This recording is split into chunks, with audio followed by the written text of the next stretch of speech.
In 2010, a female painter from Chengdu fell into an ice cave in a no-man's land, spraining her ankle and possibly lacerating the bone.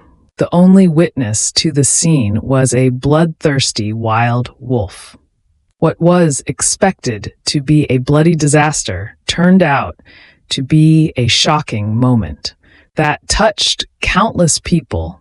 Instead of pouncing on the helpless woman, the wolf rushed into a herd of horses. After careful inspection, it selected a white horse left by herdsmen, bit the reins, and slowly walked toward the woman struggling by the ice cave. Do you see that? It's amazing. This guy even handed me the reins. Someone exclaimed. The wolf, which had sneaked over from the other side of the mountain, not only passed the reins to the painter, but also stood by to support her when she tried to stand up. This footage quickly went viral online, leaving Feng Xiaogang wide-eyed. For none of this was a movie script, but a real recorded scene. Yet this was clearly a bloodthirsty beast. So why would it go to such great lengths to save a human? The story begins in the spring of 2010. Li Weiyi, a wildlife painter, visited Ruorgai grassland for the first time to sketch. From local herdsmen, she heard the story of the wolf's father, majestic wolf king, whose pelt was made into a trophy. That wolf king was so big, it took 2 men to carry him, the herdsman said. Just a few days earlier, amid harsh weather, the giant wolf king had ventured into a sheepfold to find food for his mate and cubs, only to be trapped by a hunter's snare set by the herdsman. Determined to bring food back to his starving young, he made a tragic decision. He bit off his trapped, injured leg without hesitation. However, even with this desperate act of survival, he couldn't outrun the hunting dogs. The wolf king finally fell heroically in the snowstorm, his pelt left fluttering in the wind. Upon learning of her mate's death, the female wolf howled relentlessly through the night, refusing to live in sorrow. The fierce she-wolf rushed into the sheepfold the next night, frantically killing several goats in revenge before swallowing poison bait to end her life. In her final moments, to prevent humans from getting her intact pelt, she used her last strength to tear at her own flesh. This pair of wolf kings defended their dignity with death. Deeply moved by the story, Weiyi couldn't calm down. When she heard the herdsmen mention that 6 of their cubs might still be alive, she immediately decided to search for them, hoping to do something for the fallen wolf. Following the herdsman's directions, Li Weiyi successfully found the wolf's den. But of the 6 cubs, only 1 remained, barely clinging to life. When the weak little cub looked up at her, it mistook Li Weiyi for its mother. This was their first encounter. Deciding what to do with the cub became a great dilemma. Its health was extremely poor, and the grassland's medical conditions offered little chance of survival. Have you thought this through, bringing a wolf back to the city? Someone asked. Not really, but I feel sorry for him, Li Weiyi replied. In the end, she made the bold decision to take the wolf king's orphan back to Chengdu. After much effort, the little cub survived. Li Weiyi named him Green, hoping his life would be as beautiful as a fairy tale. But reality was far crueler than her dreams. She tried to raise Green secretly as a dog, but Green was no dog. At just 1 month old, he began tearing at raw meat, his eyes filled with wild greed. His intelligence was astonishing. After watching TV a few times, he learned to turn it on by himself.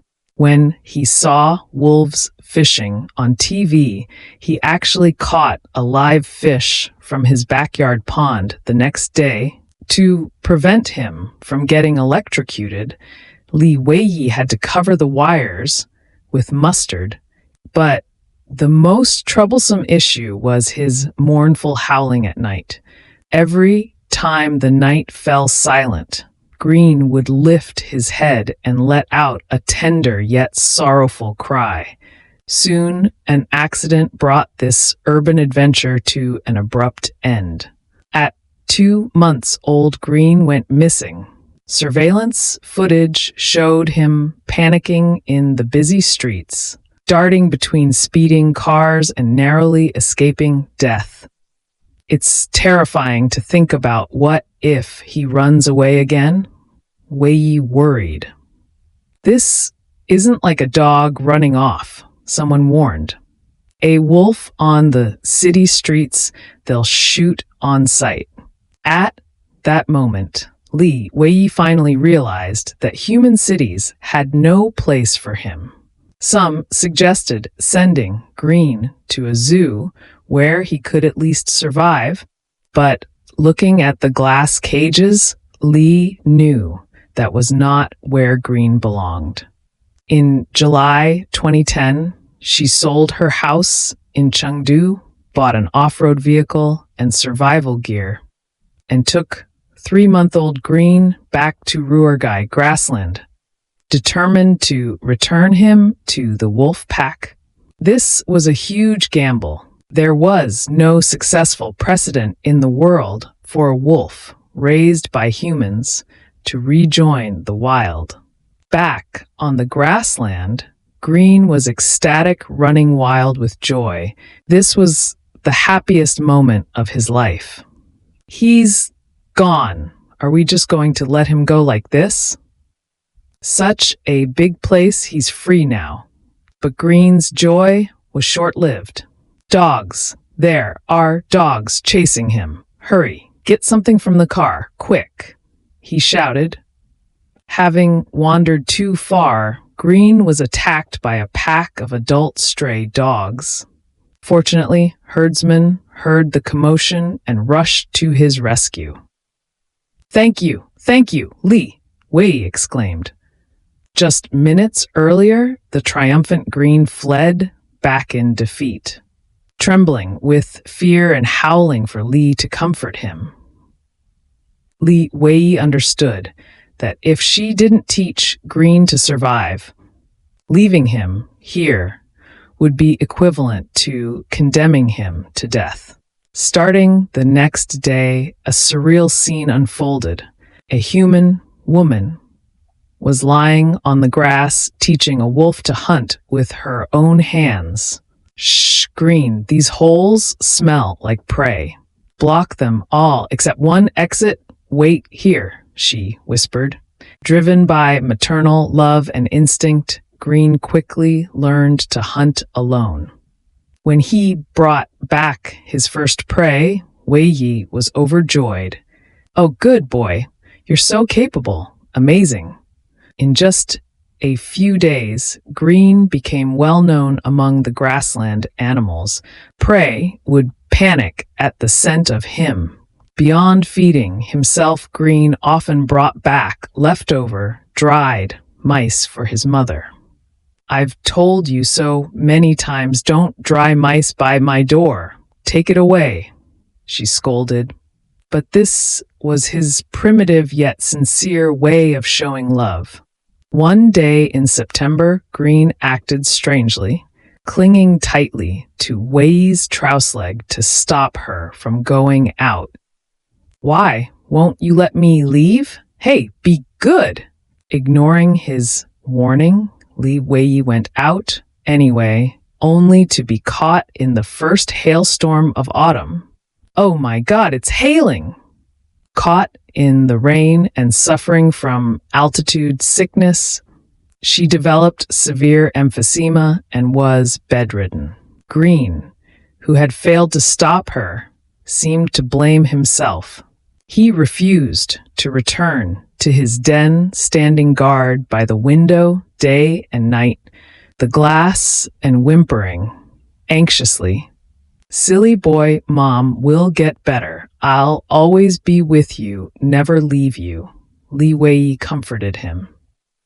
While she was asleep, Green caught a hare, climbed through her window, and gently placed it beside her. In his mind, only eating meat could keep one alive. To receive treatment, Li Weiyi had to return to Chengdu. She left Green in the care of a herdsman's family and drove away after making arrangements. Green chased the car for a long time, and for the next 15 days, he waited at the crossroads from dawn to dusk, never moving an inch. Half a month later, returned fully recovered. "I'm back, Green!" The joy of reunion made the woman and the wolf run toward each other. A unique happiness shared by family, but this joy was soon shattered. The next day, when Wei took Green hunting, he chased after prey with a dog's bark instead of a wolf's howl. "Huh? Why is he barking like a dog? Green, do you know what you're doing?" It turned out that during his stay with the herdsman, Green had spent all his time with dogs, growing used to being fed and losing his wild nature. More dangerously, he no longer feared humans wagging his tail and approaching strangers. "Cousin, this is what I'm afraid of." Dogs not fearing humans is fine, but wolves not fearing humans, they'll die for sure. Maybe he doesn't even know if he's a wolf or a dog. The only way is to send him back to the wolf pack, worried. To help Green rejoin the pack, they had to restore his wild instincts quickly. Once he reached adulthood and his personality solidified, the wolf pack would never accept a wolf that acted like a dog. In October 2010, Weiyi took 6-month-old Green to his true hometown, the core area of Ruergai, Langdu, Tan Wolf Crossing Beach. "Son, do you remember? This is where you were born. Don't forget you're a wolf," she said. Located at an altitude of 3,800 meters, the area had only 60% of the oxygen found at sea level. Daytime temperatures dropped to -15 degrees Celsius, and nighttime temperatures plummeted to -30 degrees Celsius. Such harsh conditions would deter any cowardly soul, but for Green, this was his spiritual home. Upon returning, Green's childhood memories seemed to awaken. One day, he suddenly abandoned his usual caution, darting into a cave and skillfully emerging from another exit. Li Weiyi looked at the dried wolf droppings at the entrance, immediately realized this was Green's home, his birthplace. Although his parents and siblings were gone, he had never forgotten the scent of this place. Watching Green linger unwilling to leave the mountains of his ancestors, Li Weiyi Yi Feng decided to stay. They asked herdsmen to help build a simple house in this desolate land and began long wait for the wolf pack to arrive. To ensure Green could survive after rejoining the pack, Li made a tough decision. She cut off all food supplies for him. While she ate instant noodles, she coldly pushed Green away when he begged for food, forcing him to venture into the snow to find his own way to survive. Hunger lashed at Green's body like a whip, awakening his dormant genes. Soon changed, he no longer ran for fun as he did when he was a cub. Instead, he learned to observe the sky, understanding that where vultures circled, there was death and carrion. He would rush into flocks of vultures, seizing any resource that could keep him alive. He mastered the art of ambushing hares in the snow, turning every unsuspecting prey into nourishment. The former pet that once begged for food was killed by the snowstorm, replaced by top hunter who had unlocked his wolf king genes. Now, all conditions for his return were met. Only the arrival of the wolf pack remained. At first, they found numerous wolf tracks and droppings in the snow. Li Weiyi even heard wolf howls in the distance, a call from the depths of Green's blood that he had never heard before. They thought they would see the wolf pack soon, but as days passed, the pack vanished like ghosts in the snow, never appearing. As winter deepened, food supplies grew scarce, and their desire to find the pack became increasingly urgent. Go talk to your mom. We can't keep going like this. Our rations are almost gone, and we haven't even seen a single wolf hare, Yi Feng urged. Desperate to find the pack, Weiyi ventured with Green to a frozen marshland, planning to search for wolves coming to drink water. As they walked, Green suddenly grabbed her trouse leg tightly, just as he had warned her about the hailstorm. But humans rarely learn from their mistakes. Get away! Leave me alone, Li Weiyi snapped. She took a few steps forward, and the ice beneath her feet suddenly cracked. The shards cut her ankle, and the intense pain left her unable to move. She called Yi Feng for help, and as he spotted her through binoculars, he witnessed the incredible scene from the start of the footage. Green suddenly left, Weiyi darting toward another mountain. He raced through the horse herd, eventually dragging a white horse left by herdsmen back to Li Weiyi. Green brought a horse. Look, do you see it? I've been watching. He brought it from the other side of the mountain. It's amazing. He even handed me the reins. People often say, when a wolf king turns back, it's either for revenge or gratitude. This saying was fully embodied in Green. He not only saved Weiyi's life, but also proved with his actions that he possessed a soul beyond animal instinct. Li Weiyi's adventure was not in vain. Soon, after one early morning, they spotted a lone wolf on a distant hillside. A much larger beast than Green. Green, look, that's your real companion. Go, hurry.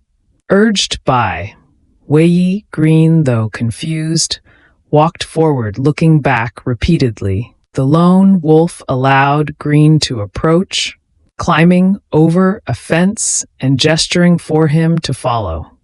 Watching Green's figure disappear behind the mountain ridge, Li Weiyi's heart tightened and tears welled up in her eyes. But just one day later, Yi Feng, who had just woken up, shouted in surprise, "Quick, come, look, why is he back?" Green could barely walk. The lone wolf had not accepted him, instead attacking him and leaving him covered in wounds. "He's hurt. Get the medicine quickly." Li Weiyi held Green gently, her voice choking with emotion. Does it hurt? Those wolves really didn't hold back. Seeing this, Yi Feng urged Li Weiyi to abandon the rewilding plan. Take Green back to Chengdu, where he could at least survive. But Li refused. It's not that the pack doesn't want him. It's just this lone wolf. I think their pack hasn't gathered yet. In the harsh winter, they'll definitely gather to hunt. That will be Green's last chance, she insisted. Thanks to his wolf, King genes, Green's wounds healed quickly, almost fully recovering in less than a week. However, instead of the wolf pack, Green encountered greedy humans first. Several poachers rode up on motorcycles pretending to be herdsmen. That wolf ate our sheep. We have to take it with us, they claimed. That's not true. You have no proof, Weiyi retorted.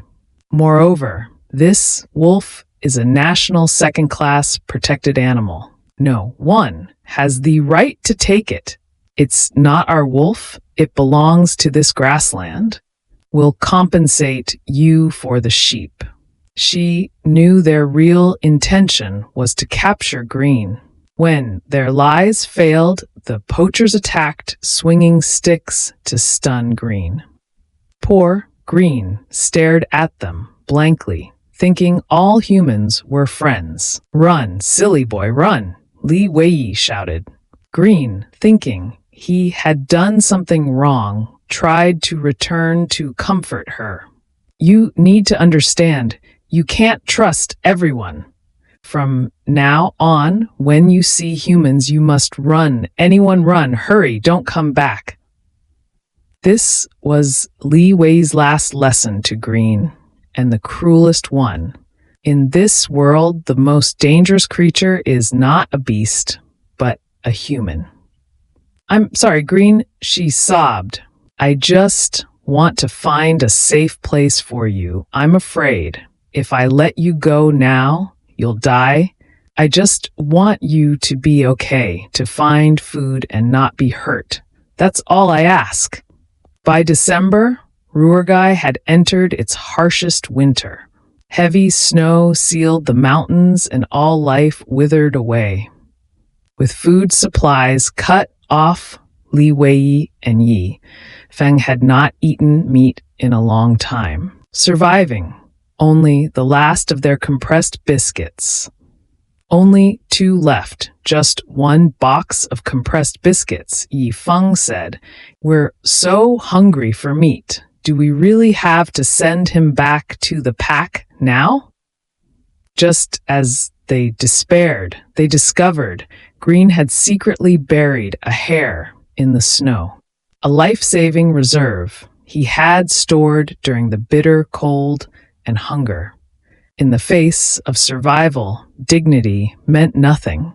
After much hesitation, Li Weiyi decided to take Green's hare. She didn't know how much longer they would have to wait, or how much longer their bodies could hold on. This isn't right, really not right. He'll find out. Yi Feng whispered in opposition, knowing how hard it was for Green to hunt in such a harsh winter. Let's talk inside, Li Weiyi interrupted. As an apology and exchange, they buried 2 pieces of compressed biscuits in the snow. That evening, Green returned, sniffed the snow pile, and immediately understood what had happened. He didn't get angry or defend his food. He just silently ate the dry biscuits. From now on, he'll hide his food from us for sure, Yi Feng said. But a few days later, Green caught another rabbit and buried it in the same spot where his food had been stolen. After covering it up, he looked toward Li Weiyi's cabin as if hoping they would see. He's looking at us, he knows we're hungry too, Yifeng said. Green's kindness made Li Weiyi and Yifeng even more reluctant to let him go. But they knew love is not possession, but fulfillment. Finally, in February 2011, fresh wolf tracks appeared in the snow at Langdutan. You were right. The wolves really are gathering this season. These tracks are fresh. Li Weiyi followed the tracks into the distance, and sure enough, numerous gray figures appeared on the opposite hillside, the largest wolf pack they had ever seen. Over there, do you see them? So many wolves, Green? Where's Green? Green stared at his fellow wolves in the distance, his body tensing as he retracted his claws. Call them to wait. Green, call your companions, quick. When Green finally came to his senses, he was so nervous that he let out a ridiculous woof, woof. No, no, no, not a dog's bark, howl like a wolf. Green, are you joking with me? Don't worry, he's walking toward the pack again. Yifeng reassured. Encouraged by Li Weiyi and Yifeng, Green finally found the voice of his ancestors. A long, mournful howl filled with sorrow and resolve. The wolf pack stopped and howled back in response. Watching this, Li Weiyi's eyes filled with tears. It's time, she said. Green turned to look at Li Weiyi, reluctant to leave his mother, but unable to forget he was a wolf. He couldn't help but rush into her arms, one last time, tears welling up in his eyes. Green, are you leaving? Go, Mom, we'll watch you go, she whispered. Finally, under Li Weiyi's gaze, Green ran toward the wolf pack with all his strength. He met the pack at the mountaintop, merging into the gray mass of bodies. He belonged to the grassland, and he should return to the grassland. Green was gone, but the story didn't end there. After descending the mountain, Weiyi stumbled upon a seemingly ordinary grocery store in the county town, where she saw terrifying items: a jar filled with hundreds of wolf teeth and an enormous wolf skin robe, its cold eyes never to open again. I regret it. Go back to Wolf Mountain. Li Weiyi rushed back the mountain in a panic, desperate to confirm Green was alive. But all she saw were groups of poachers. After waiting for then 20 days, they finally spotted Green again.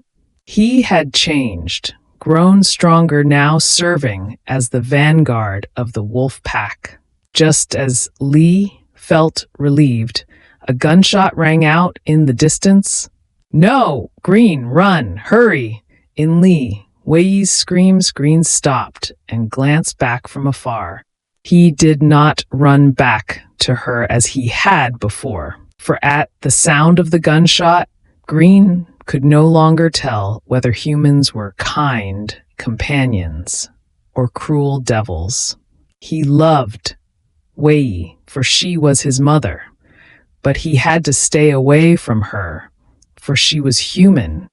He's finally learned to fear humans, Yifeng said softly. Later, Green became the Wolf King, but his cubs all died at the hands of poachers, one by one.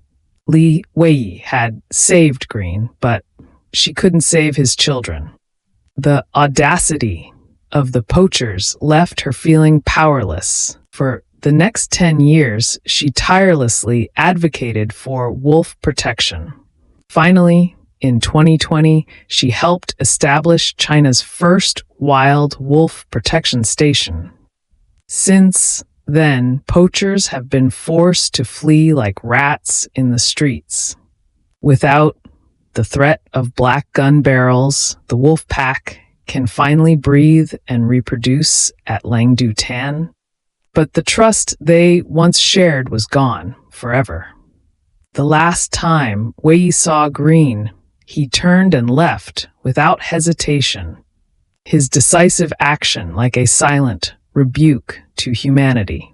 If the price of being the dominant species on Earth is making all other creatures fear us, then perhaps humans are the loneliest prisoners on this planet.